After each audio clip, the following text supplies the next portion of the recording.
On the financial fellowship. Nice. We literally, I could be that person. Me too. Okay, let's rock. Thank you for joining us, Entrepreneur Fellowship Podcast. Today we have Isaac Schaefer, Jake Fafaro, yours truly, Drew West, and a very special guest today, Briana Holmes. So Briana Holmes is a dynamic entrepreneur at the helm of not just one, but two innovative businesses. First, we're going to delve into the Peak Performance Home Service, a comprehensive contracting company renowned for its exceptional range of services covering the entire spectrum of contracting. She also started Level Up Professional Service. This company is your one-stop shop for making sure you have a solid foundation when building your business and a perfect add-on to those that want to also grow. All of this is incredible in itself. However, I would like to highlight a Facebook post I found while doing some research for the podcast today. So the Facebook post said, for anyone who is impacted and struggling in the current tumultuous world we live in, if you don't know how you're going to afford a turkey or sides or more during the holiday season, you may not know where to start. Reach out. Confidentially and privately, I will help you. We are a village and nobody is alone. We all need help sometimes. I've had to ask for help sometimes. There is no shame. So in highlighting your business acumen, I would be remiss if I didn't take a moment to showcase what a wonderful soul Briana is. As a mother of many and owner of two successful businesses, somehow, I don't know how, but somehow she still finds the time to curl up with a vanilla Charleston chew and watch her favorite crime shows. Briana, thank you so much for coming in today. I'm so excited to get rolling. Thanks for having me. Gosh Absolutely. darn, what an intro. I got goosebumps right now.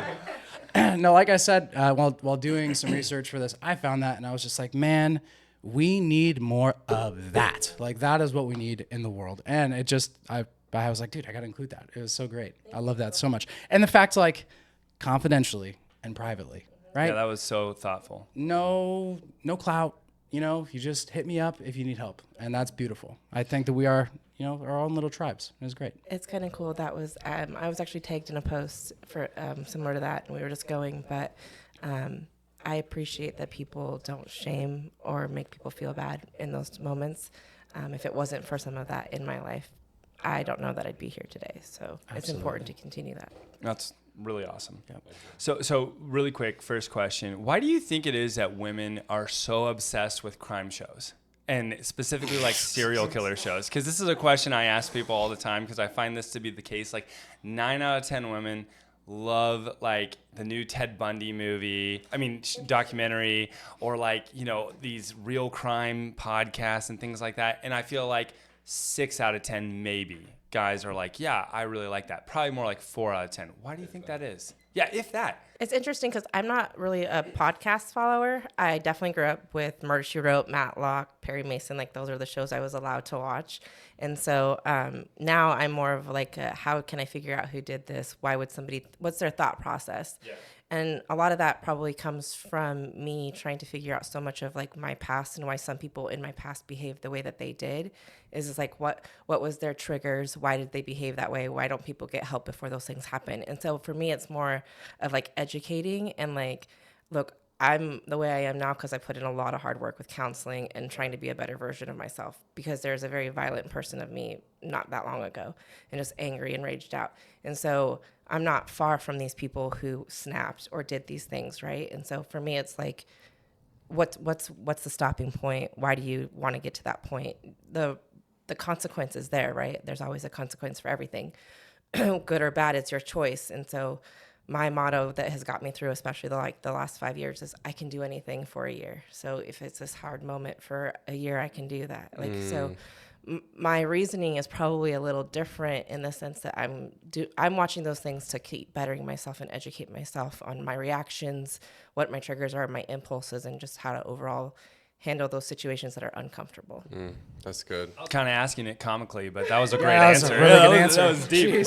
I feel like most people are like, I don't know. That's weird. But you have a reason. Yeah. Oh, that's cool. That's a great answer. Well, that was a fun first question. I think jumping right in. I think the big reason is that women are just studying men. They're like, how could they do that? And guys are like, yeah, I can see us doing that. Yeah. I think that's where it comes from a little bit. Yeah, I feel like when I watch those shows, I'm like horrified. I'm like, this is so like it makes me feel like really uncomfortable. Like when you watch, oh, totally. The news? I don't watch Yeah. the news either. 100%. But like my wife will 100%. watch like Criminal Minds. Yeah. And I'm like, this is awful. Yeah. Like what? How do you go to sleep after watching that? Yeah. Like she'll like turn it on and we'll be watching it, and then she'll fall right to sleep, and I'm just like hugging myself, like it's not real. It's not real.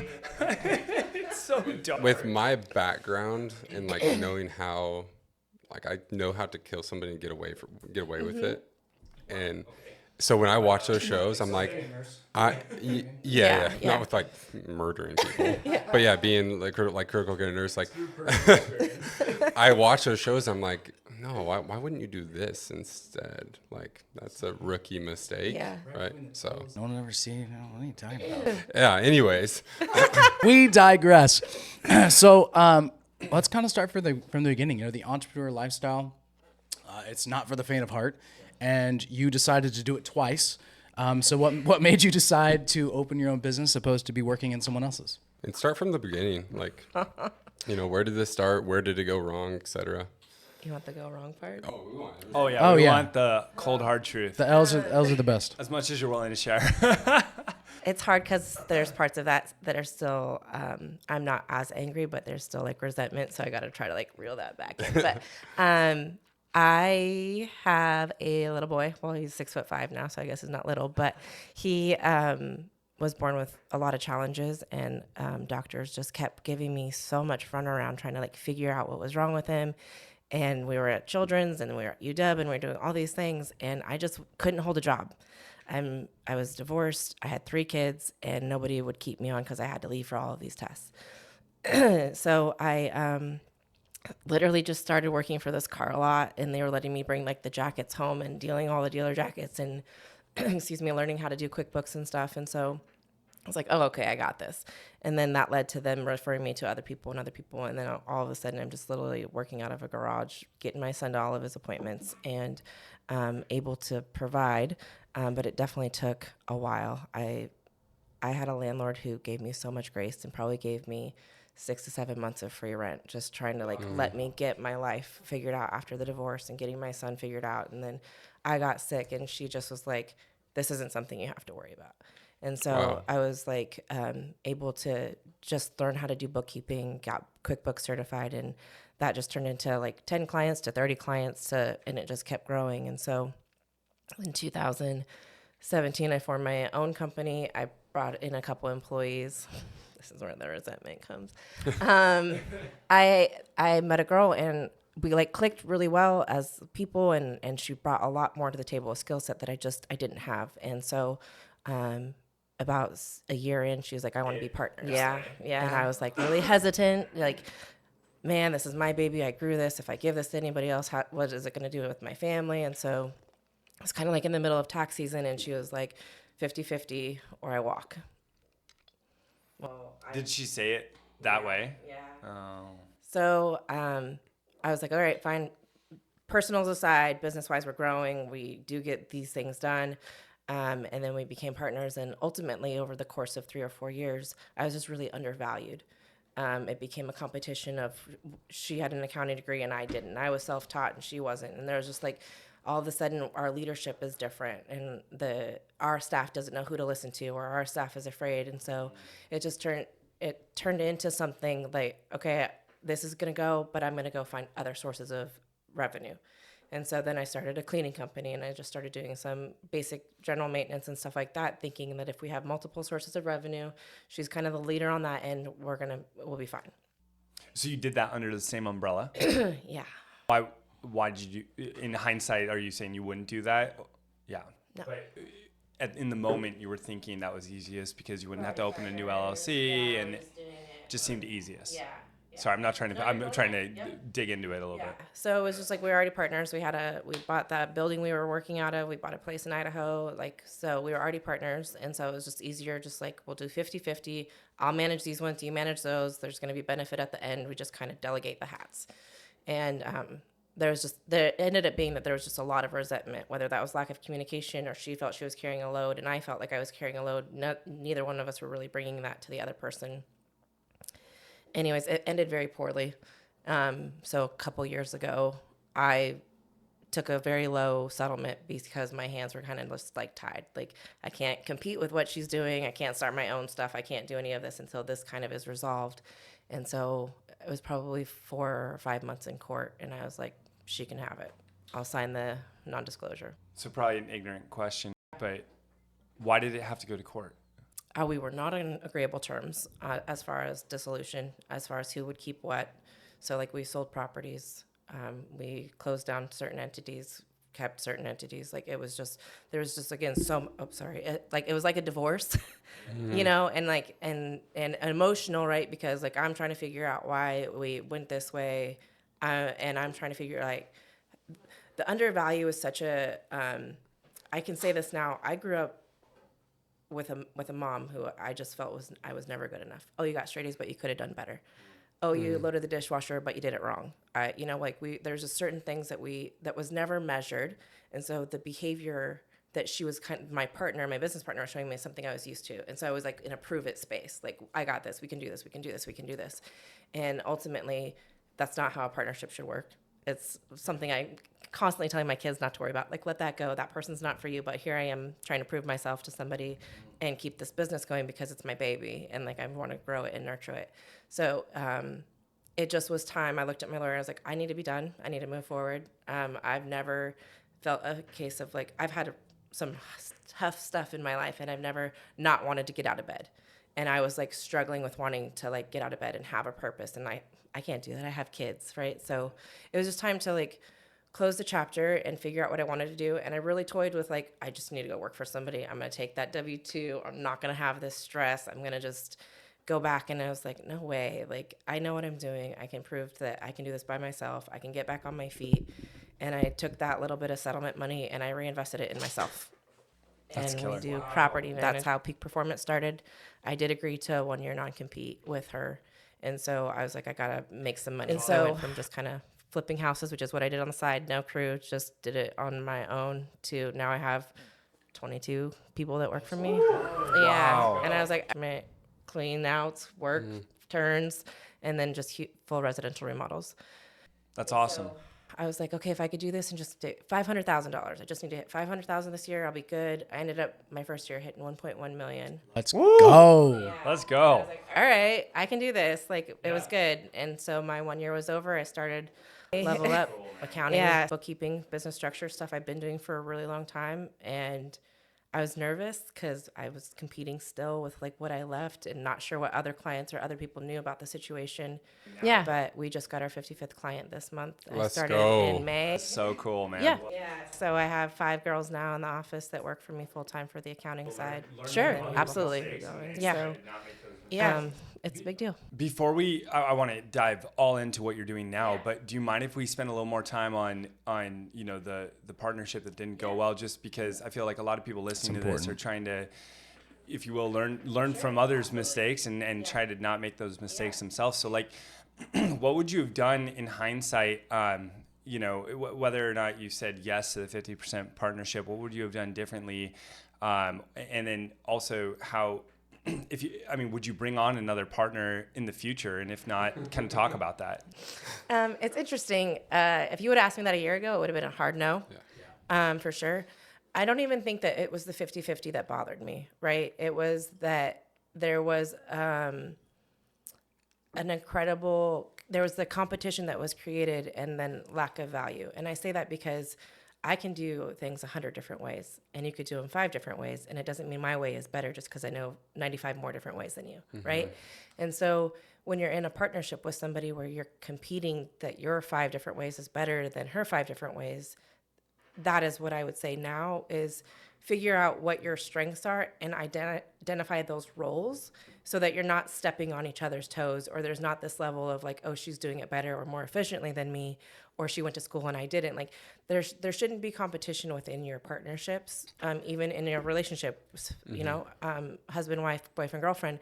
There shouldn't be a competition that you're competing for the same seat, right? You should be able to sit back and be like, hey, this is my role. These are my strengths. I'm going to roll, and I'm going to let you have that role. And I don't think that we identified those things from the get-go. And I think that there just became a lot of silent resentment towards each other on like, I felt I was doing a lot. She felt she was doing a lot. And it just turned into like, now we're not communicating. We're talking to our staff. We're talking to our spouses. And this huge uproar just happened. In hindsight, I'm putting words in your mouth and you can correct me. The problem was not the partnership. The problem was that you didn't specify the roles better. Correct. I would have to agree with that. Yeah. And do you feel like when she was like, hey, it's 50-50 or I walk, did you feel a little bit like kind of strong-armed into it? I did. Yeah. Yeah. And then I think having those lines drawn in the sand from the get-go is so important, because it's like, hey, that's my line. You don't cross it unless I ask you to. Right. And vice versa, and having that mutual respect. And I think it's also really important to partner with people that don't have the same strengths as you. And I say that in a position where I actually am a partner with the same strengths. So it's like kind of walking that line, like, hey, we both have these strengths, but I might be better at this. You might be better at this, even though we're both good at it. Right. So I think it's so interesting when you choose a partner and then everything that comes after that. And I think people listening to this are going to get so much value, because this isn't something that's often talked about. And this is something that costs several hundreds of thousands of dollars, if not millions of dollars. And so this is great. Yes, it did. Finding someone who wants to build you up, it sounds like she was mirroring a whole bunch of insecurity that she had on the fact that she went to school and she did all this, but you're somehow doing the same thing as her. Like, making sure that you surround yourself with people who are constantly building you up and not sure. Just being teachable too. Like, no matter what, like I definitely think I have a skill set. I think I have a lot of life experience, right? But there's things that Jake will say, I'm like, yeah, that makes sense. Or somebody will be like, nope, you're right. Or like, there's just like these aha or clicking moments where like it might be more efficient. Like, he's all about your virtual assistants, and that scares the shit out of me, right? Like, wait, I can't touch them, see them, control them. Like, and he's like, have it, But like, there's profit in that, and there's that delegation that's super important. And so I definitely think being teachable and absolutely just being able to confront somebody without it being an argument. Like, I'm not attacking you, I'm sharing with you. And like, that is something I think that's super hard in partnerships, period. Like, being able to receive constructive criticism at any point is hard. And in your partnership, your operating agreement, I'm in the camp that like your OA is essentially your backup plan, right? Everything that you can think of that is going to go wrong or could go wrong, you have an operating agreement and you have specified steps on how you're going to deal with it. Did you guys have a very strong operating agreement, or was it? I had 109 evidence of broken bylaws, but it was still going to be a long court case, right? Yeah. And so, and unfortunately in Washington, whether that's ironclad or not, right? There's still these processes that you have to go through, and these burdens of proof, and he said, she said, that takes a huge toll. All of these things, like my lawyer looked at me and was like, this could be in a whole another year. I was like, nope. You just said, separate the wheat from the chaff, get out of here. It was just taken away from my kids. I'm out. Like, I'm done. It's too much. Mentally, that takes stuff like that takes a huge toll. It was a big deal. For sure. Well, thank you for sharing that. I mean, we're always grateful when people are willing to share their L's as much as their wins. A lot of people talk about their wins and they don't talk about their losses. And I mean, the truth is, we've done this podcast, I keep saying around 50 episodes. I don't know how many it's been, but of all almost everyone we've interviewed, it's like a movie. You know how when you were watching a movie, it starts normally with an up, and then there's a down, and an up, and then a bigger down, and then an up at the end. Sure. And that's kind of how most of these stories are, and that's real, right? If you ever watched a movie that was just, I can't think of one that was just up the whole way, you'd be like, I kind of sucked. Like, that's not life. And so it's sometimes you wonder what skeletons people are hiding in their closet when they're acting like they're just winning every day, because we're not, everybody takes L's. Yeah. And self-employment's hard, period, whether you have a great partner or not. Like, there is a sacrifice that comes with this desire to be self-employed and an entrepreneur and constantly looking I think it works for, I have ADHD, like nobody's business. I'm ready to rally. Like, and I'm always like, I'm ready to go get a shop right now. And I want to build my own cabinets and I want to have all these, like, so my brain is like always going. But you do have to have the skill to be like, okay, one thing at a time. Like I have clients come in all the time. I was like, don't do it till your foundation is solid. Don't do it till your like you can have all of these ideas to grow, but you're going to fail if the foundation is rocky. And so I have to do that to myself all the time. Am I ready for that? Am I ready for that? Like it's a big deal. So one last thing before we dive into what you're doing now, what was, you said you really considered getting a W-2 job. Was there a moment where you close that door, or were you still like, what happened that made you go, no, hell no, I'm not doing that? Part of it was just proving that I could do this all by myself again. That's definitely a driving force for me. But also I'm kind of a control freak. And so having somebody else tell me what to do or dictate the time I'm allowed off, is a big deal to me, because my kids make sacrifices for me to be in the industry that I'm in and for me to pursue my goals. And in that, what I'm saying is they cook, they clean, they do, my older two do all the chauffeuring. And so my promise to them has always been, we fuck off the summers.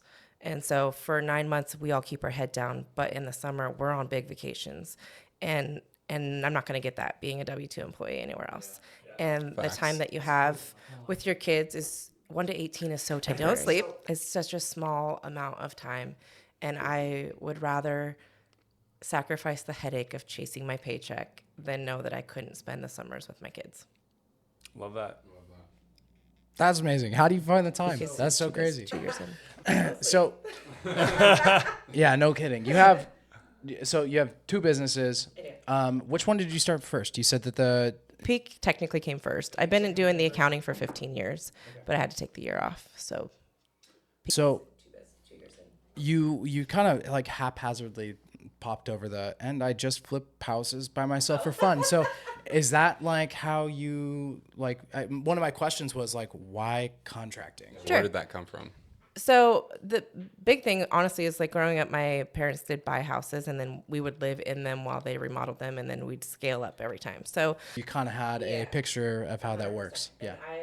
My daddy was, I was doing the yard work. I learned how to run a lawnmower. I learned how to do the chainsaw. Like I was always outside doing those things, and I was the runner. I went to Home Depot.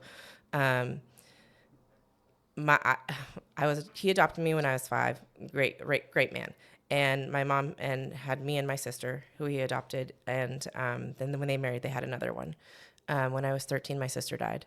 And so she was 10 months younger than me. It turned my whole life upside down. And I gravitated even more towards my dad, just like, teach me all the things. I wasn't,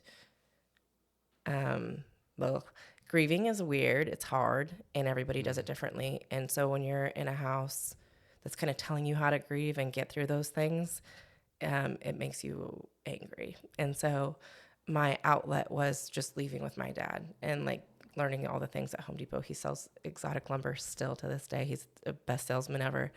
But he was like, what kind of tree is that? What does this do? How soft is this wood? I was going to say, I bet he freaking loved that, you know? Yeah. We on a hike. We're like, that's a maple leaf. And like, so we always were doing these things. And so I learned to love wood. I learned to love natural looking. I learned how things pair together. And so at 16, though, I did run and I left my house.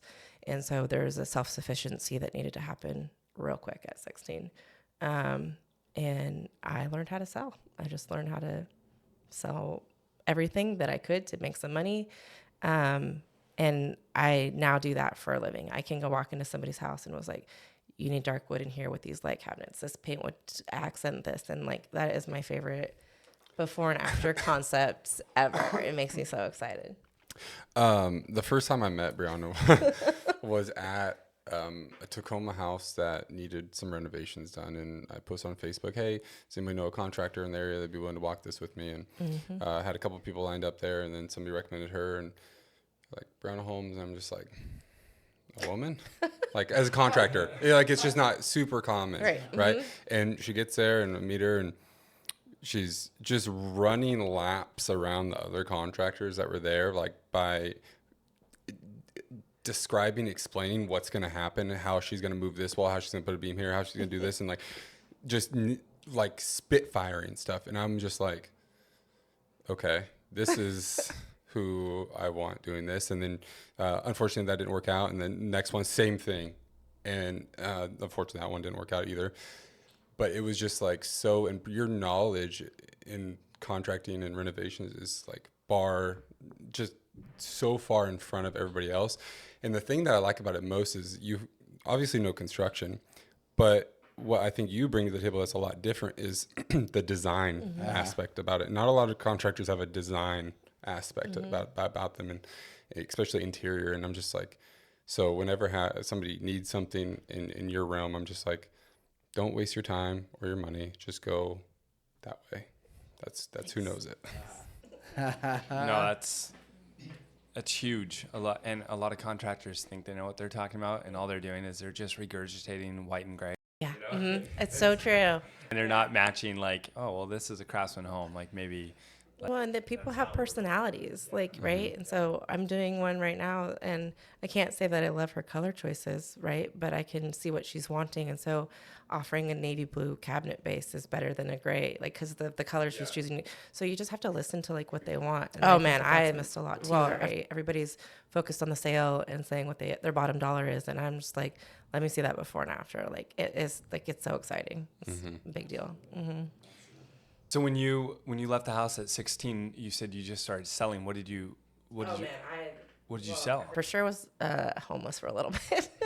And so you kind of learn the craft of, there's this old guy, his name was Joe, and he just kind of took me under his wing, and like certain bakeries, like we would go to, and they would give us for like free stuff. And so then I would like take that stuff and go, Just barter. Yeah. You're a hustler. But I got my first $700. Were you like showering at the YMCA or what? That was for rent by PLU, and and then it was good. It was a good time, and I partied at PLU, and hence being 18 and pregnant, that was a real good time. Were you like showering at the YMCA or what? No, I could go into the house. Yeah, I could. Yeah, so it was just, I lived out there. It was brutal, but it was mine. It's kind of what leads me to where I am today. I have these two kiddos that I've brought in as teenagers that I've adopted and raised as mine, but they were 14 years old, and my people just look at me like, that's a teenager, But the reason, I just feel like if one person would have just stepped in my life and was like, yo, you're struggling, and somebody can't figure out why, like, would that have changed the direction of my path? And not that I'm upset, or I think having my daughter 18 made my life so hard. For real, I was living off payday loans, like baked potatoes and chili. But having her change the trajectory of my life, right? I was on a path of just total destruction and proving that I could do it all by myself. And that's not a reality. And so sometimes having those hard moments of like humbling moments of like, oh, yo, slow down, and like you need to rely on people and find your circle of people. Like I've had to hit those walls and those spaces of like, I got it. And it's just like, it's not a reality. So 16 was rough. 18 was rough, but I've learned a lot. So question for you. This is one I kind of battle with too. We actually, funny enough, have like pretty similar stories. I left when I was 17. I lived in a state park for 3 or 4 months. I had a bunch of jobs. That's hilarious. Yeah.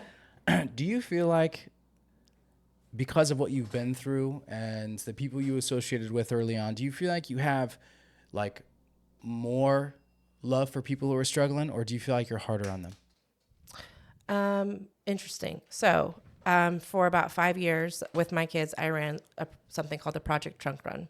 And it was a bunch of people that I rallied, and we would fill our trunks up with clothes, sorted by men and women, and then have a hygiene trunk. And we would go all around Tacoma, and we would have them come and just shop out of the trunks of our cars. And part of that was I wanted my kids to see that reality.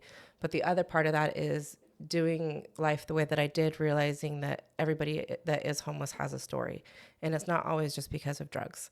It's a lot of teenagers that run away because they don't have anywhere safe. It's professors who've gone through divorces and have lost everything. Like a lot of these people have like really cool stories to tell and no one to tell it to. And so Unfortunately, I feel like in the last couple years, my mindset around that has changed because there's so much free, and I worked my ass off to get where I am today. And if somebody wants to do that, I'll stand alongside of them while they struggle, and I will support that. But if you want to stay in that same space just to keep getting something free because you don't have to do something hard, I don't want to participate in helping you. And so it's made me be a little clouded lately, but I think I seek out those that are struggling, and I love them harder, and I want to show them that unconditional is real and somebody can love you in your raw moments, and to like stay vulnerable. Like, it's so important. I feel like I lost a lot of my probably early 20s and like early 30s just to being angry and lacking vulnerability from just fear of like not having somebody present. And so I think I love them harder for sure, as long as they have the will to keep going forward. That's a perfect answer. And I feel like that's how it should be. Mm-hmm. That's beautiful. I love that. Wow. That's powerful, man. Yeah, I'm thinking about what you're saying and what you said. It's resonating. So I don't have a follow-up question. I'm too busy thinking about what you said. So is there that kind of, we segued huge there. Sorry, completely taking us off track. I love this stuff. I think it's very important. I think I'm obviously in the intro, right? Just like showing big love. I think it's amazing. So take it back to business. Is there any crossover? Like, so are you doing like for the contracting side and then the accounting side? Obviously you're doing your own accounting work. Sure. And I guess my question was like, how are you kind of tying that in? Are you utilizing both businesses to... No, not really. No, and part of that is for my own mental, right? Like trying to keep things super separate. One of the girls at the office, she does mostly all the scheduling and all of that for the contracting side. But I guess I kind of tie in that, hey, you're going to learn how to pay these taxes, and just because it's a skill set. But I would say, if anything, some of what has been brought in from the accounting company is subs. Like, oh, this guy can do land work and I do his accounting. Exactly. Or like, sure. So that would probably be like the only real crossover or shared of entities, is because we're in the same building. And so I will have contractors come in and I'm like, hey, full disclosure, I'm also a contractor. I don't want to do what you're doing. But I think that it's important they know that I'm in the same industry. But it also provides a cool asset, right? Because I'm all about job costs. I'm all about projections. I want to know what each job costs, and I can give them tools that they probably don't have yet, as far as like time tracking and what, sales tax liabilities and stuff like that. So contractors are notoriously terrible at that stuff. Correct. So it's very... Yeah. Well, yeah, but I mean, if you're a contractor and you're listening, like, what better person to handle your books than somebody who's also doing what you're doing? Mm-hmm. Like, what a great pitch. And and like Andrew said, most of them are really bad at accounting. I'd say that's the case actually with most industries. It's not to pick on contractors. I mean, most realtors are probably really bad at accounting. Raising my hand, most attorneys, everyone's probably the same way. And if you found somebody who's in your industry, doing the same thing you're doing, and they also can do your books, like, that's like, say no more. Yeah. It's definitely, I think it has helped, honestly. I think there's like a security in knowing like that language is familiar to me. And so it's like, yeah, where do I sign? Yeah. We were pretty much in the 11th hour on bringing on a new accounting firm that does bookkeeping. And then one of your Facebook posts came up on my wall, and I totally forgot that you did bookkeeping, and I even recommended you to her. Yeah. And then it's just something that slipped my mind, and I texted you, and I was like, hey, am I paying too much? Like, is this reasonable? So we're going to probably move everything over in 2024 to her, just because, one, somebody will answer the phone, somebody we can get a hold of. And that's the thing with her. It's like contract and bookkeeping, it doesn't matter. Like, somebody that will answer the phone and get back to you is huge, but it's rare. Yeah. Yeah, that's why it's huge, is because don't see it that often. You don't see that often. So, go ahead. No, go ahead. Are you state specific, or do you work outside of Washington? Yeah. Nice. Yeah. Do you have to have a separate? Ignorant question. Do you have to have a separate license depending on what? Depending on the revenue that you make, yes. It's called a foreign business endorsement. So it's usually $100 per state that you're in. So your legal entity stays in Washington, and then you pay $100 to that state to do some operations to be able to file taxes over there. Okay. What questions do you think people should ask someone when they're considering hiring them as an accountant? Like to make sure that they actually know what they're doing, right? Because like that's always the biggest concern. Like, you know, I'm looking right now for a company to do my website because I just changed marketing companies, and this new one that I joined doesn't have a website, and I don't. I'm so ignorant about this, and I don't even know what the right questions are. They all look pretty, right? Yeah, all these different companies, totally different, right? But like, I wish I knew what the right questions were to ask. Yeah. And so I think that's the case with a lot of people when they're looking for an accountant. They're like, everyone says they're good and they'll do the best job. So how, like, what are some qualifying questions that someone can ask? I don't know if I can give you questions, but what I can say I offer is that when you come to me, I audit your books before I take you on as a client. Wow. Really? Yeah. And I see what the last bookkeeper's been doing. I give you suggestions. I ask about your structure. I ask about the profit that you've made and the draws that you've made to see if we need to change the structure or do something different for your company. Most accountants and bookkeepers have you sign something in the contract that basically says, I can only file based off the information you give me, which means it's always your fault. I don't have that in my contract. And if I file something late or we do something wrong, I pay all the fees. And I also think that that's very rare to That's find. huge. Yeah. That's a game changer.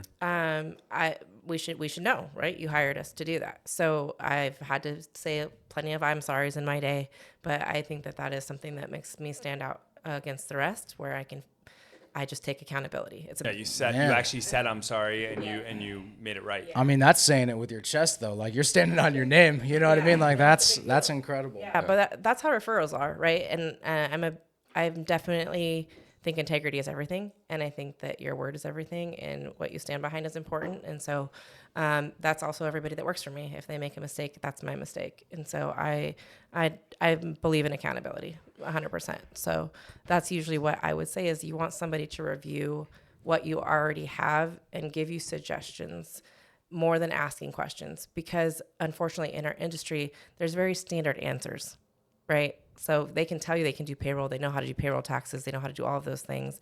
And like you're not really missing anything by their answers. It's the work that's performed.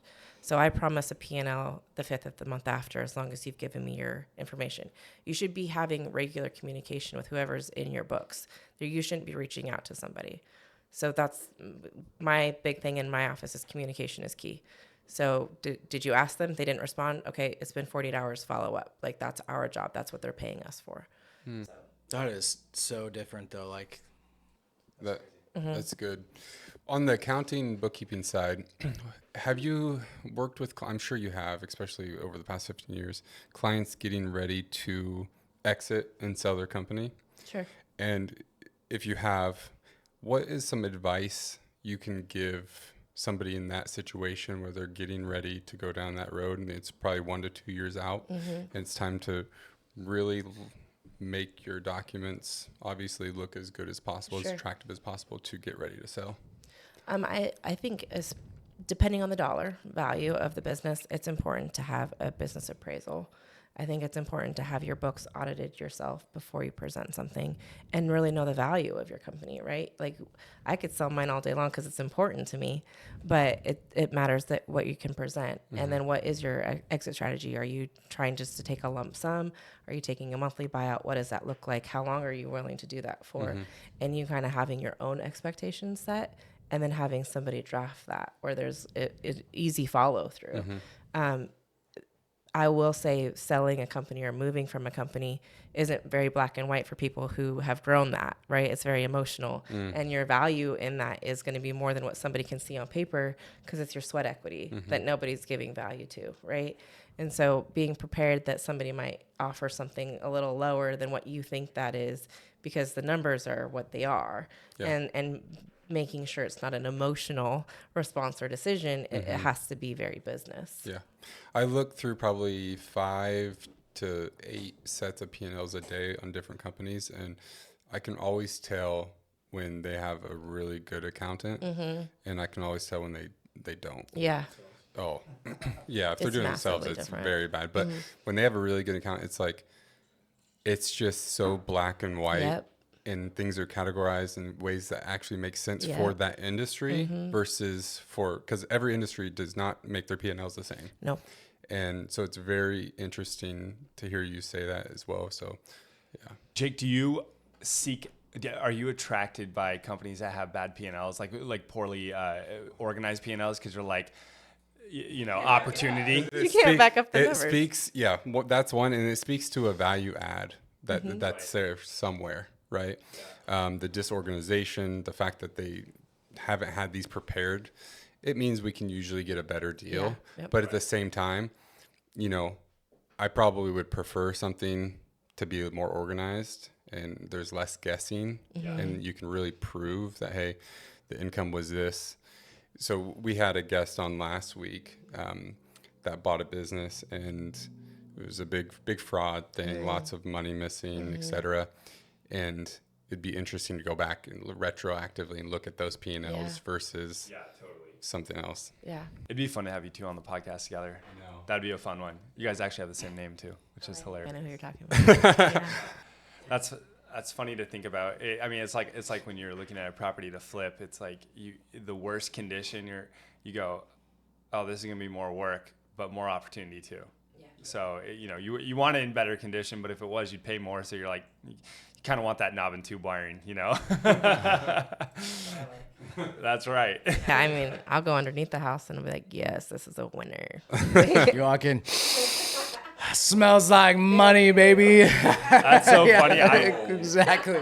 It's like a joke with my investors. Whenever I go into a house and it smells like, I say it smells like cat pee. Yeah. I love it because cat pee is like, it's like the same. That's one thing that scares away even investors for some reason, and is one of the easiest remedies. Yeah. Like, I mean, worst case, you're taking out subflooring. Worst case. And sometimes you don't even have to do that. Sometimes you take out the carpet and you kills the, you put kills on the subfloor and you're good. Floors. Yeah. But I love the smell of cat pee. That's why I always tell my investors because it smells like opportunity. No, I know. Everybody laughs at it, but then when you think about it, you're like, cat pee smells like opportunity to me. The worse it smells, the better. Yeah, exactly. That's funny that's yours. Mine's the electrical panel. That one cracks me up. No problem. I see an electrical panel, a Fed pack, and I'm like, that's $2,500. Yeah. That's it. I mean, it's just a number. Yeah. Like that one's always weird to me. It's not just the panel though; it's who wired it to get in there, right? Like, and so then I'm like, can I get away with the $2,500, or is this going to be $20? Like, because it's a full rewire. What are you doing, right? Yeah. So mine is the concrete under bathtubs.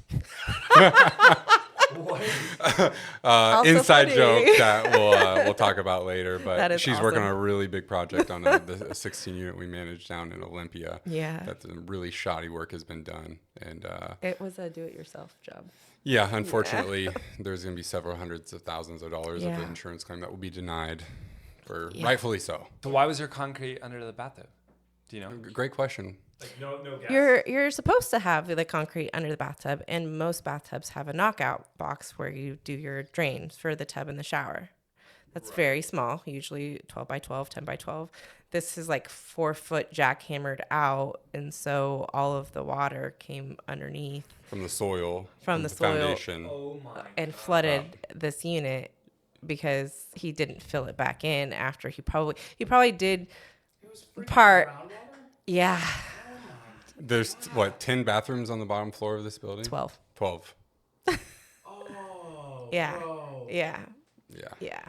So I was like, that's not even just a regular knockout that we could be like, hey, like you can literally see where he just went in there, jackhammered it out, and then probably updated the drain system thinking he was like doing something super great. And then not even sand. He didn't even put sand down there to try to fill it up at all. Like, yeah.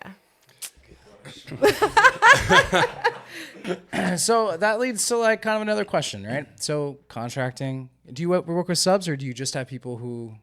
I sub out plumbing and electrical. But you have your own guys for everything else?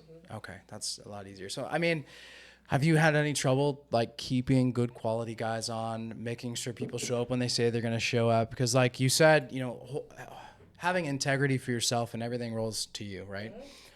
But it's really hard when other people are actually, you still take on the responsibility because regardless, it's you. But man, if someone keeps messing up, you're just like, bro, So have you had any problems with that, or you got kind of lucky with your staff? No. I mean, I do have great staff, but with everything, there's teaching, right? And so if somebody came from another company and their rules or work ethic was different than mine, and they don't think they're doing anything wrong, then that's not fireable to me. That's a conversation. How many conversations do you get to have, though? Yeah, that's different. I've had to let go of a couple people, but for the most part, talking it out or saying, hey, also on me though, because I will go in and I'll be like, bang, bang, bang, bang. This is what you have to do, nail it, and then expect them just to like follow that through, right? So I've had to be able to like, here's the scope of work, here's the checklist, and now my expectations can be met because it's very clear and not with just the vision I spit out with the one day I was there with you. And I'm also I'm in the field a lot. Like I would rather be out demoing with my crew than sitting at my desk, and so that for me is way fun. And so when they get it going, though, I usually once a week I'll go in and I'll kind of blue tape as we go along. And as long as all of those things get done, I don't think that I need to continue having conversations. But there is a part where I hate processes. I hate being the boss. I all of these things just they drive me crazy, right? I don't know if it's because it feels a little snooty or whatever. I want there just to be mutual respect because we're all just people. And so when I have to come back and be kind of aggressive or be the boss, those are the days that I don't like. And they usually get followed up with like, hey, I'm sorry, that was a tough conversation, but this comes back, or I have to pay for this, not you guys, and like, it has to be, it's the same with my kids. Like, you got to go before I say something I'm going to regret. And then I'm going to come back and we're going to have a conversation. Right. And so, leadership is everything. So if you're not a good leader and people don't respect you as a leader, it's going to reflect in your employees.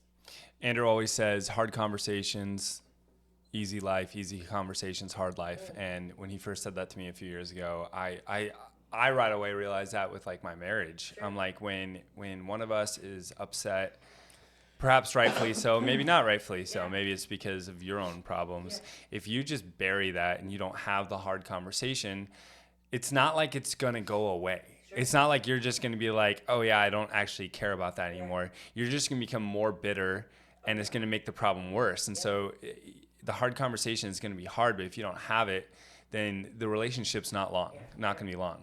It just keeps getting bigger. And to speak to her like leadership, so that unit that flooded down there in Olympia, she was down there, she was demoing, she was moving the tenants from one unit to another, like moving all their stuff. Like they literally moved units because they couldn't live in this one. She was down there doing that. And like, there's not a lot of business owners that you're probably over 1.5 in revenue this year, right? That are doing that. So we talk about a way to lead. It's crazy. Like, yeah, I think that's so admirable.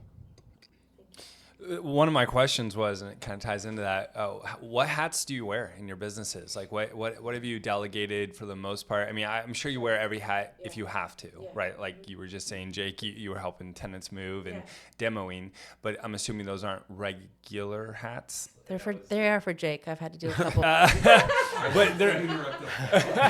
But they're more like emergency. Like you put on that hat when you have to fill in. What are the regular hats that you're wearing in your businesses? I will say that the last year I've had to get better about delegating. You can't scale if you're only doing it by yourself. Your shoulders are only so big. And so I think that, again, it's down to those SOPs and those processes of figuring out like what everybody's role is. So that my hat is more just like overseeing. Hey, did you reconcile this account? Did this P&L go out? And like there's this conversation piece after the task is already done. I have a project manager who goes out and does the estimating for me. So I'm not the one out estimating everything. I review his estimate before I send it out to the client. So I could probably, that's easier for me. Honestly, I suck at it. I'm like, oh, this is going to be $60,000, but I can't tell you why. I just know it's going to cost me that much money, right? And he is very good about like, hey, the bathroom's going to be this much and this much. And so there's a good balance there. And I'm glad that he's on my team because I can't answer those questions. So I've had to delegate that out because it's not in my wheelhouse and I don't have the time to learn it. It's funny because he asked me if I had my real estate license, and I've been toying with this for a while, but I'm also just like, when do I have time? Will I actually be good at that? Because do I have the time to invest in that? Which is like what I've been doing this whole year. It's like, okay, she can do this. He can do this. Let this go. Because I don't know how to not oversee something I'm not to the point of where I expect perfection, but if we've had the conversation, I think there should be delivery, right? And so I have a lot of grace, and I don't usually hold it super hard unless I feel that just straight up ignored me or you wanted to do something your own way. And so my hats are more that I'm trying, especially in 2023 as I go into 2024, because I'm really trying to push that to be my big revenue year. I'm definitely changing some things, is that I'm just overseeing everybody else, and like that I'm allowing their skills to work in a way that still provides the same end result, even if they got there differently. And that's for me too. Like that's a skill I have to learn to let go and trust that they're going to be able to deliver that. Well, it's tough because even if you're good at something, like I'm good at mowing my lawn, right? But is that my highest and best use? Correct. I mean, rhetorical question. No, it's not. Like I can pay someone $25, $35 an hour, maybe $50 an hour. And the fact is I can make well more than $50 an hour if I'm doing what is my highest and best use, prospecting, servicing my clients, things like that. And so it's hard when you're good at something. Yeah. Like you probably see yourself demoing and be like, I could do that way quicker. And you're getting bills from your crew for like, you're seeing they spent 8 hours on demoing. That would have taken me 4 hours. Yeah. But just because it would have taken you 4 hours doesn't mean it's still your highest and best use. And I think that's like something that business owners and entrepreneurs really need to think about. When you're analyzing a property that you want to buy as a flip or as a rental property, you're thinking like, how do I maximize this? Yeah. And just because it's fine as a 3-bedroom, 1-bath doesn't mean it wouldn't be better to make it a 3-bedroom, 2-bath or finish the basement and turn it into a 4-2. And I don't feel like we analyze our businesses the same way we analyze rental properties or flips. Yeah. And that's, I don't remember who told me that, but it really changed my mindset. Yeah, it's true. I would stay, just like most of my competition, I would stay around the million, never have growth if I don't learn how to delegate those tasks, right? And that's not what I want for myself. I want to be able to not be in it. I want to be able to trust the people that I've hired. I want to be able to not be stressed out or have to work. I want to sleep at night. I want to sleep at night. For 2024, I know you want to take it to a new level. So can you give me maybe 2 or 3 things or processes or things you're going to let go of and you're not going to be so controlling about and kind of let go and trust other people to do to be able to kind of step into that next role? Sure. It's funny because I'm kind of doing like this business evaluation myself and like what brings in the most revenue, what part in that did I have, and then what part did I let the other people kind of have, and trying to project all of that before 2024 hits. And I used to just like love having this cleaning company, right? I love the girls that clean, but it's so saturated right now, and the competition is so much that I'm feeling stress keeping them employed. And like, does that, is it weighing out, right? And so I kind of had a talk with the girls, and I was like, if you lead this or you took this or this became your baby, what does that look like? And that's kind of where I'm at, is like, I would rather go meet a client and hear exactly what they want for their house, which is my focus for this next year's, like the $150,000 to $200,000 big kitchen remodels and the nice bathrooms. And like, I really want to push that. And the design aspect of that is that I want that face-to-face interaction, and I want to build that relationship with somebody. And that's where my focus wants to be, is like the building of the relationships with my peers, with vendors, with contractors, with clients, is just like focus on building that relationship and building like that reputation with people. And I can't do that if I'm sitting at my desk or demoing all the time, right? Yeah. It's balancing that out. And so I definitely need to rely on the girls at the office and know that even though I sold that client and I got them in and they've definitely signed probably because of me, these girls are able to handle that account, and I don't need to sit there and be like, hey, did you guys get this done? Like, trust that process.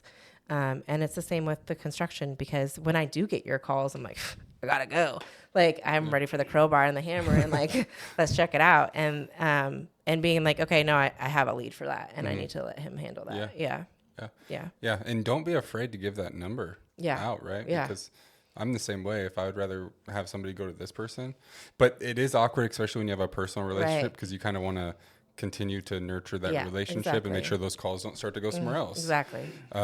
But I think if that client understands, Correct. it's like, hey, and you can still always check in, right? And the friendships are grown. Yep. Yeah. And that's the big thing is like, okay, I can let it get, and I could do the once a month check-in, and it's nothing's burning down. Everything's still fine. Right. And it's the once a week check-in for the guys versus me being there every day. Like that's unmanageable when I have 6 or 7 projects going. So it's a once a week, I'm going to go out and see where everybody's at. And that's easy. That's an hour of my day. That's different than doing that all day. Yeah. The trust is hard though. Trust is hard. Can you talk to us a little bit about hiring? I think that is something that business owners and entrepreneurs struggle with a lot, hiring the right people. And then if you can elaborate from there as far as retention goes, because sometimes when you find the people that you want, the best people, they're going to see that they can do it too. If they're that good. Yeah. So how, like, but then at the same, so I'm going to say one more thing. At the same time, if you're not giving them the opportunity for growth, then they're not going to be the best that they can be. So it's kind of a catch-22 where you want them to be the best they can be, but then if you put that much into them, then they might just go do it themselves. So how do you balance that? So I will say that it's a struggle for me because I'm like probably overly transparent. I'm like, oh man, we ate it on this job, or oh man, we killed it on this job, and like try to share that with everybody. And honestly, when I hire people, I'm like, yo, I'm still kind of new. This is what I can afford. I'm not promising you the moon. So I think that that's a big deal, that people really come in often with an unrealistic expectation of a starting wage when I don't even know you.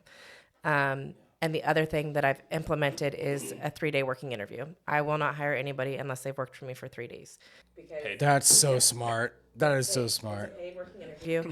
And the reason for that is because somebody can interview very well. And they can sell me. I can do this, I can do that, and they come in and you're like, do you have a tool bag? Charismatic and just, And it's happened so many times, and I'm like, that was a mistake. And then I have to like figure out all the reasons I won't get in trouble with the employment tax departments for firing somebody, right? And making sure it's like legit. So show up to Sand Drywall in Crocs and a t-shirt and shorts, and you're like, what are you doing, bro? Yeah, exactly.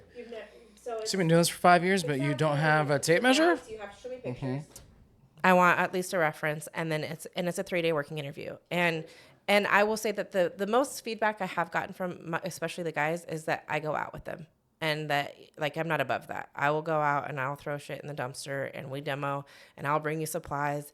And a lot of the guys appreciate that is happening versus me just constantly delegating. I get that more from the guys than I do the girls. So it's interesting. But I also think that there's something about our industry. A lot of contractors are assholes. And if you don't appreciate the help that you have, like, I'm like, hey, who wants to work overtime? Does this affect your family? Does anybody want to work on a Saturday? Like, there's these text messages that go out, and I'm considering them as people, not just as the people that can go to work for me every day. But a lot of them will show up on a Saturday for me because I do that. And a lot of them will work an overtime job to get something done because I've considered them before. If they're doctor's appointments, I don't care. You can be there and you can come after.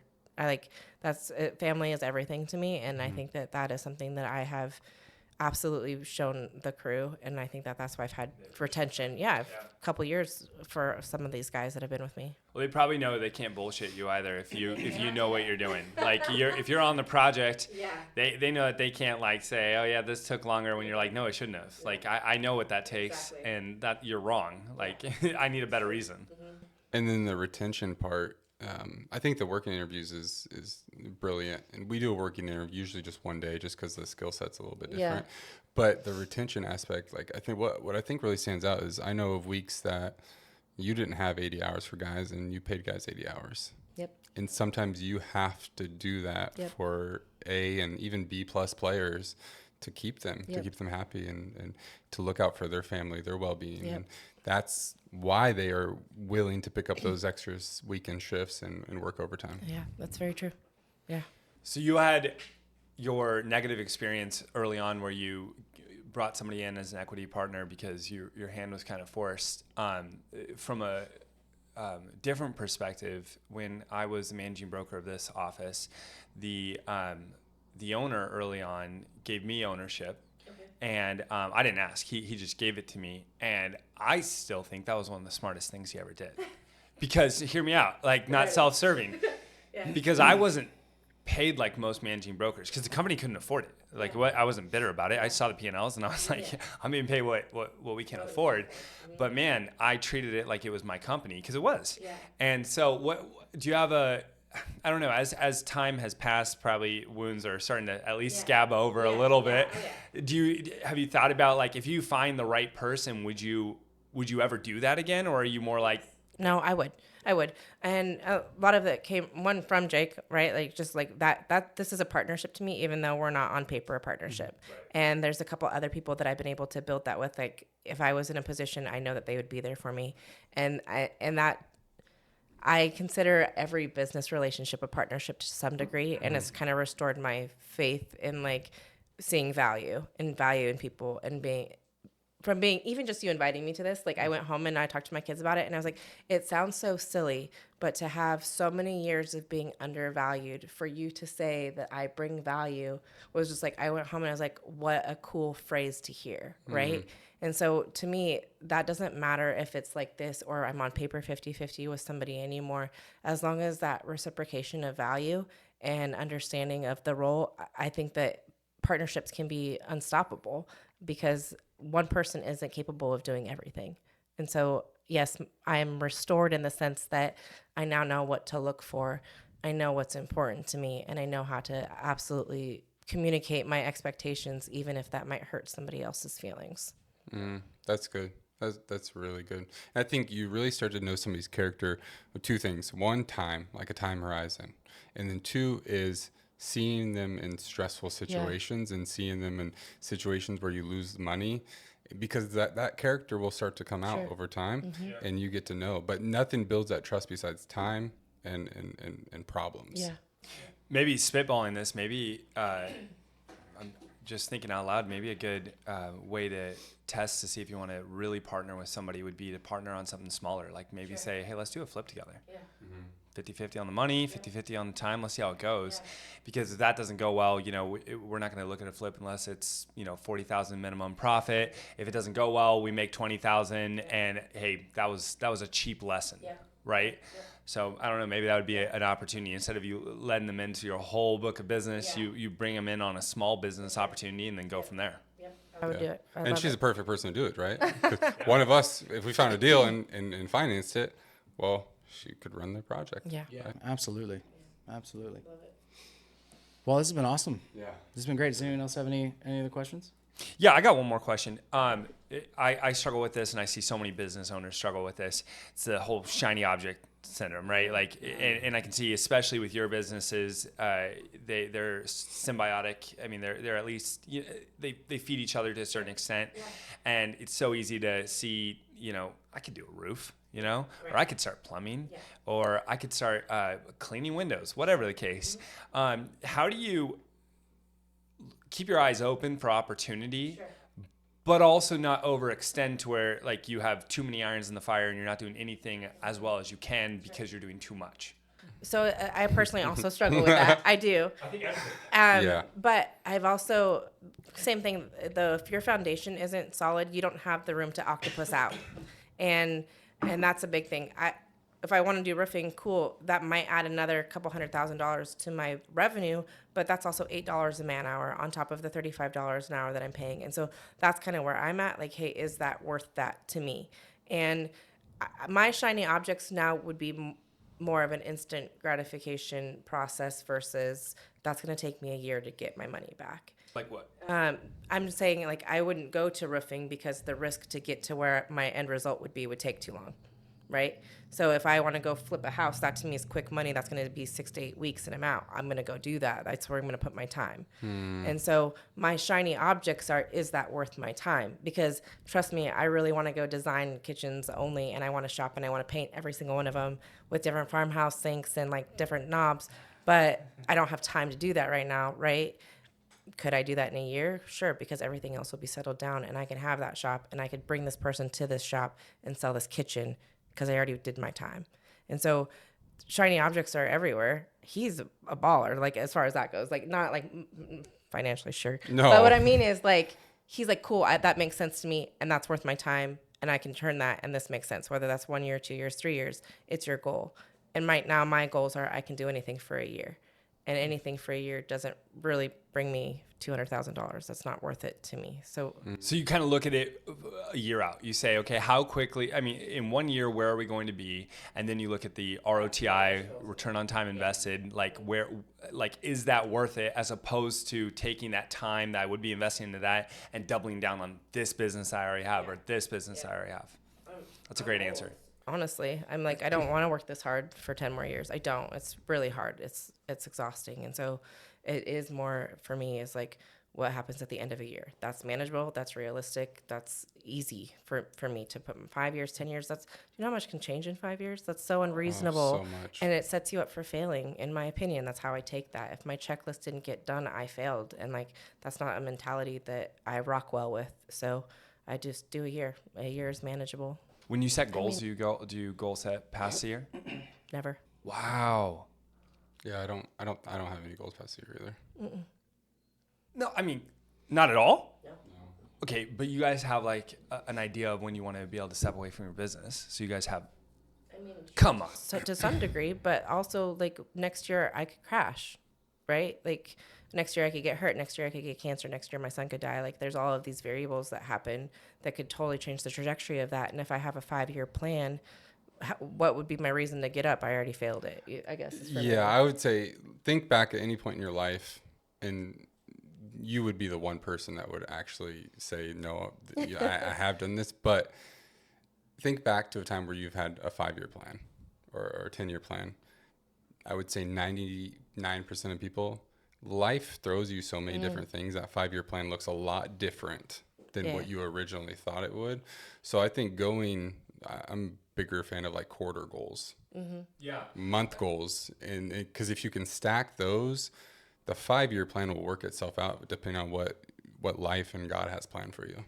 I think my pushback to that is, it's what's the quote from, oh my gosh, Alice in Wonderland, when she says, no, hear me out. That was Alice in Wonderland, she says, which way should I go? And he says, that depends. Where are you trying to get to? And I think about that a lot. Like the reason I set 5-year goals, and I normally don't go past 5 years, is because I want to know what is my due north, right? And then my 3-year goal should be focused on that, and my 1-year goal should be focused on that, and my quarterly goal should be focused on that. But then we get to my daily goals, and in reality, my daily goals are pointing at my 5-year goal. Now, my 5-year goal, to your point, is not going to happen in the sense that it won't be what I'm envisioning, but it helps me with my due north, right? It helps me know like the path that I'm going on. So I mean, sorry, I'm not trying to convince you guys that you need 5-year goals. I'm just, that's kind of my mindset is I want to be very clear about what my due north is. And I mean, I've written it out like paragraphs, like almost as if they've already happened. Because, and I read those and it reminds me when I've had those tough days, like that's my, because maybe this might be for you too, but I'm a control freak in the sense that that's how I get my stability, right? I've had so much insecure moments in my life for people that I couldn't rely on, or hard moments in my life that I've kind of had to create and control the outcome for a lot of my life, right? And how that's going to result. And so doing that on a 5-year plan where I'm having to kind of control or navigate what that looks like is terrifying to me. Like it's crippling in my opinion. And so it's the same thing. I don't make promises to my kids because something could happen that day, and I'm not going to be the one that breaks a promise to them, right? And so in my mind, a goal is a promise to yourself. And if it's not something that you can actually achieve, then you're kind of like in that same group of people who let you down. Whether that's your intent or not, that's the mindset behind that for me, right? Yeah. And so I've had a lot of people walk out or not be present or leave for the hard stuff, you know? And so I've had to navigate from the death of my sister to not having a relationship with my mom to getting a divorce from somebody, and like all of these things that are supposed to be my safe space that now weren't my safe space. I've had to create that. And doing a 1-year goal and being realistic with myself that has been able to allow accomplishments or moments where I can pat myself on the back and be like, yo, you nailed it. And like want you to get up the next year to do the same thing. And maybe your goal is a little different, but how you got to the first goal was manageable. And so that's kind of. I like that. And I think I have, she probably has a 5-year vision, right? Yeah, where we want things to go. We're just saying something different, because I would say that is it. Because oddly enough, my yearly goals are, I write down, a GCI goal, gross commission income. I write things down like that, but that's not really important to me. Like it is important because that's what pays the bills. Yeah. But most importantly is I have my action goals. Sure. Like so maybe you're right, Jake. Maybe my 5-year goal is really more of a vision, but my action goals are the actions I think I need to do on a daily, weekly, monthly, quarterly, yearly basis in order to hit my 5-year vision. And if I don't hit my 5-year vision, such a cheesy quote, but it's like, aim for the stars, and if you miss, you might land on the moon. That's kind of my idea, right? Yeah. So, but that's a good way of putting it, Jake. It's more of a vision than it is a goal. If I don't hit that 5-year goal, it's pretty ambitious, and it changes almost every year, at least a little bit. But if I don't hit it, I'm close. Still a lot better off than if I hadn't set that ambitious vision. Yeah. Sure. And the fact that you say like it changes a little bit, like that 5 years, like room. that to me scares me, because like I don't like, that is my, like if I don't hit it because it changes, that is a disappointment in me. Mm-hmm. Right. So I like, though, like you're talking about lead measures versus lag measures, right? You care about your lead measures because you can't control what happens. Yeah. If I don't hit my lead measures, I'm very upset. Measures aren't going to be there. No, I'm a masochist when it comes to my lead measures. I have things. So like, if I don't hit my weekly action goals, that's why I call them action goals, but lead measures, I have to delete every sports app off my phone for a week. That's just one thing. I love sports, and like, I've only done it twice, and it sucks. Yeah. And you can bet your ass I'm finishing my action goals by Wednesday. The next week, and I can't download them when I finish them. I still have to wait until Monday the next week, and so that's something that works for me with my action goals.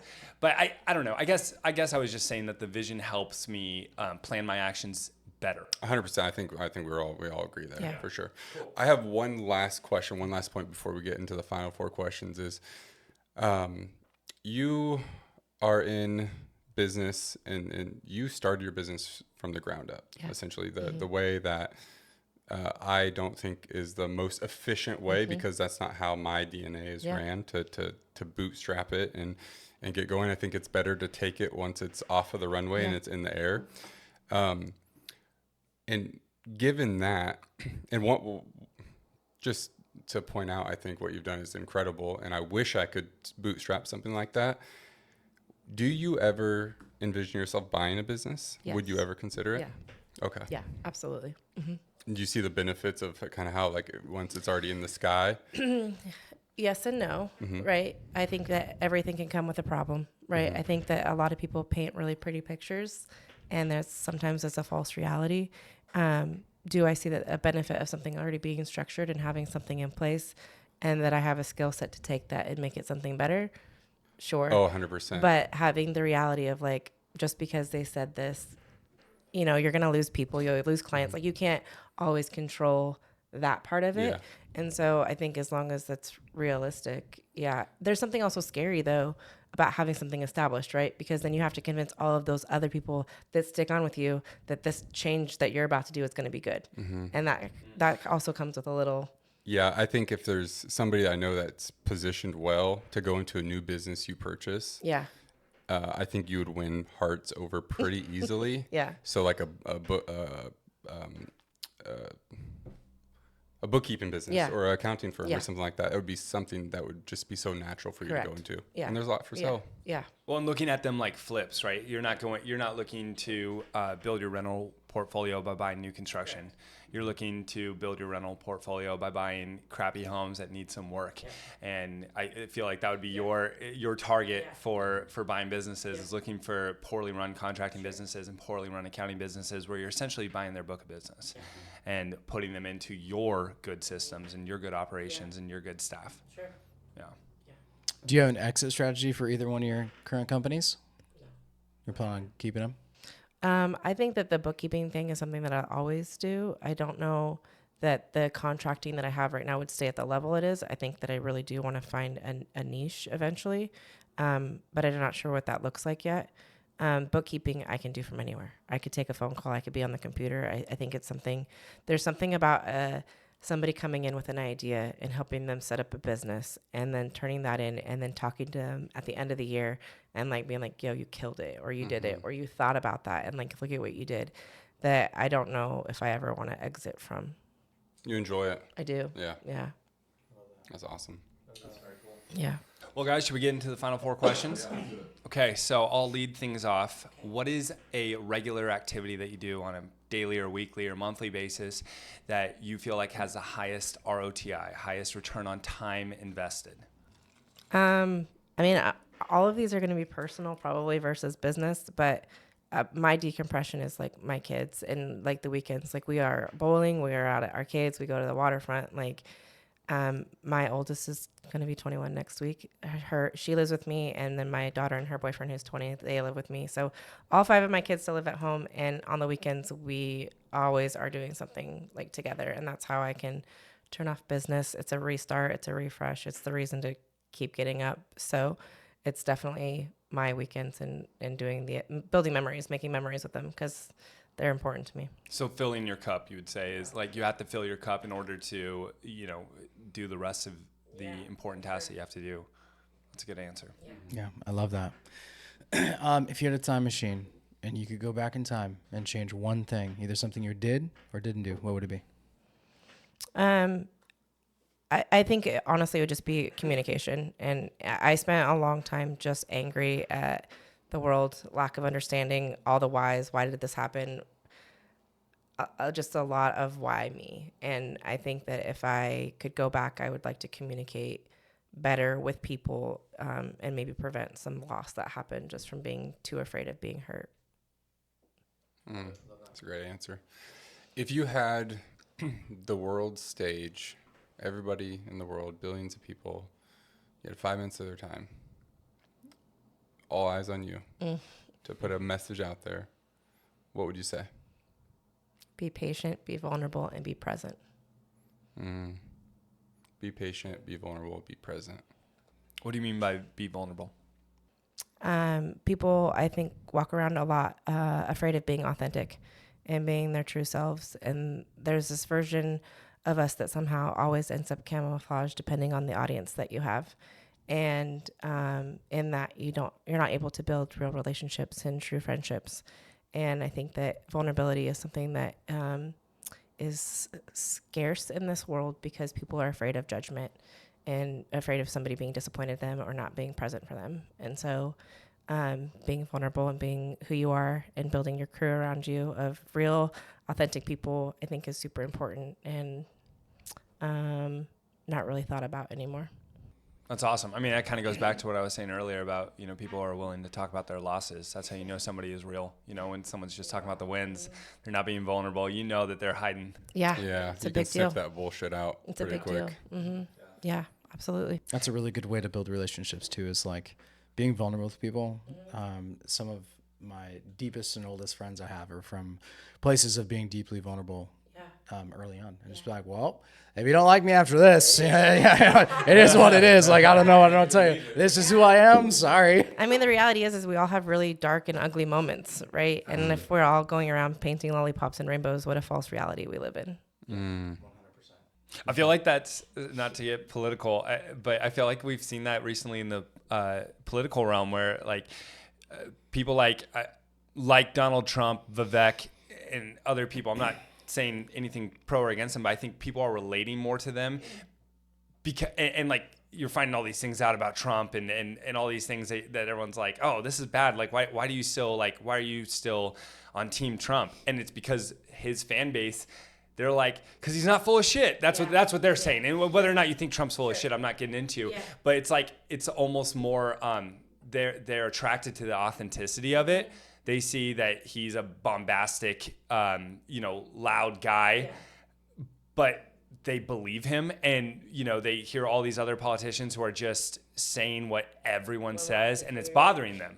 And again, I'm not saying it's right or wrong. I'm just saying I think that's part of the reason why Trump was so popular, and to a lot of people shockingly popular, because they just felt like he was, for the first time in a long time, not full of shit. Yeah.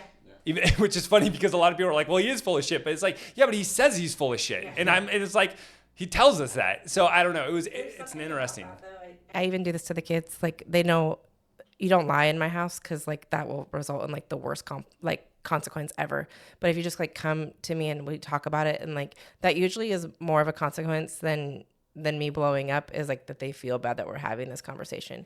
But accountability is so important. And in your raw moments, that accountability is like so attractive. And that's what I'm telling my kids as they're going through high school right now. And it is a hard time to be in high school. Okay. Like, I do not wish this upon anybody, is that you're not going to talk to those people in 3 years.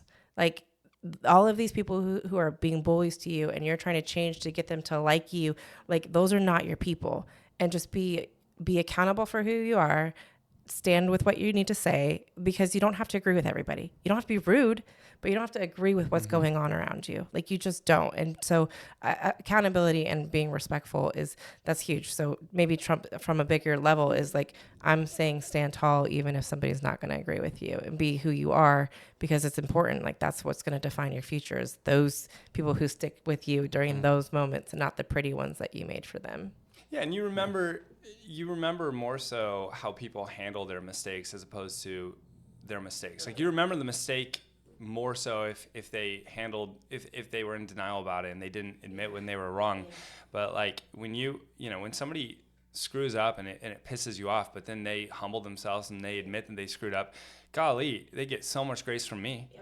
I mean, because I know how far an I'm sorry goes. Not an I apologize. Yeah. I hate that. Yeah, I'm a big fan. If you say I'm, it's just not authentic. It's not. Yeah, it's not perceived as authentic. You might mean it as authentic, but I do. But that's good. But here saying like, I'm sorry, like I made a mistake. Yeah. I made a mistake. Yeah. Like, I don't care what you did. It's gonna bring me from a 10 to a 7 right away. Yep. And then after time, it's be like, wow, damn, I've made mistakes too. Yeah. Like, and I apologize isn't like that. To me, it's not that you're sorry for the action that you did. It's that you're apologizing for my feelings. Yeah. I apologize that you're upset with me. Yeah.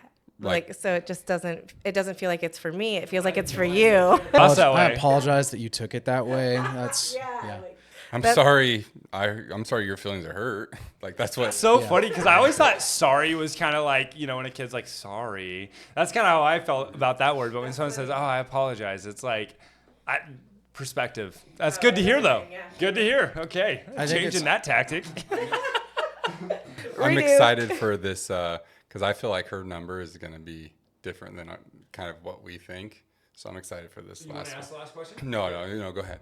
Go ahead, Andrew. You can ask it this time. So if you had $10 million to give away in the next 72 hours, what would you do with it?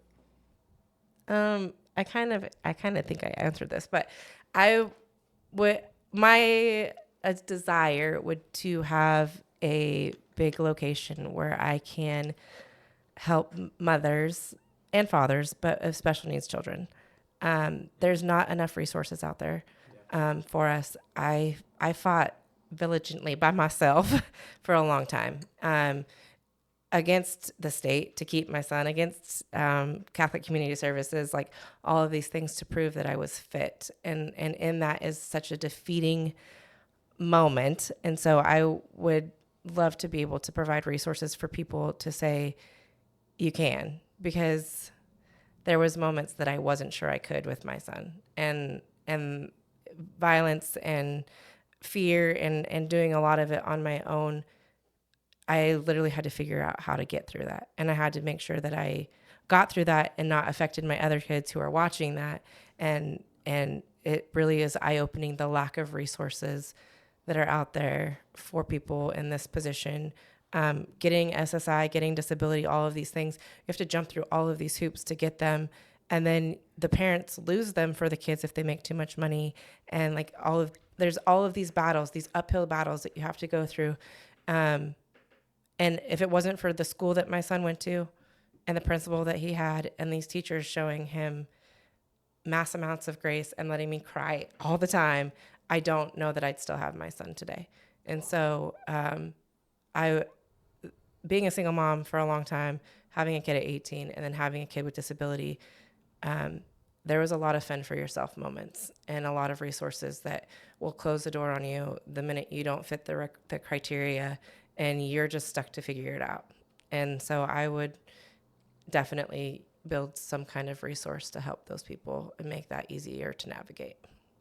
If anyone is listening and they are impacted by that story, do you find any programs that you think are doing good in this area that you think people can help donate to, or if someone's listening and they're going through this? I think not necessarily a resource, maybe for donation. It was through the state. It was Developmental Disability Association. And they finally did come in and they did like an evaluation on my son and got me like respite care hours. So it's just like this moment where like somebody can come in and give you a reprieve. It's a big deal because you can't find a babysitter when your kid is violent, and he's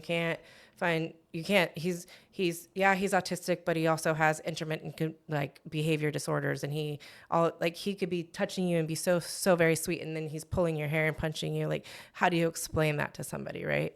And so this respite care, this reserve that they have of people that come in and are willing to deal with kiddos like that and give the parents a break. I don't think they get paid enough. They get paid minimum wage to come in and do this. Each kid, yeah, exactly. Each kid, just depending on their qualifications, gets so many hours. I think I qualified for 28 hours a month. That's it. That's all I got. Yeah. So, and then you want to use that time wisely, right? So if you get them, then I'm going to take the other two kids to a movie so they get a break from him. Like it's a lot, but I would say that was the best resource that I found to give help in my house that wasn't somebody trying to take him from me. Wow. Thanks for sharing that. I'm sure there's someone listening who will really be impacted by that. Absolutely. That's awesome. Well, this has been amazing. Can you tell everybody how they can find out more about you if they're interested in hiring you for their accounting services or contracting services? How can they find out more about you? I'm working on a rad website right now with a girl named Amanda. She's rebuilding and rebranding everything for me yeah, she's great. And then, but also just on Facebook, so Peak Performance Home Services and then Level Up Professional Services on Facebook. Love it. Well, thank you so That's much. Awesome. Yeah.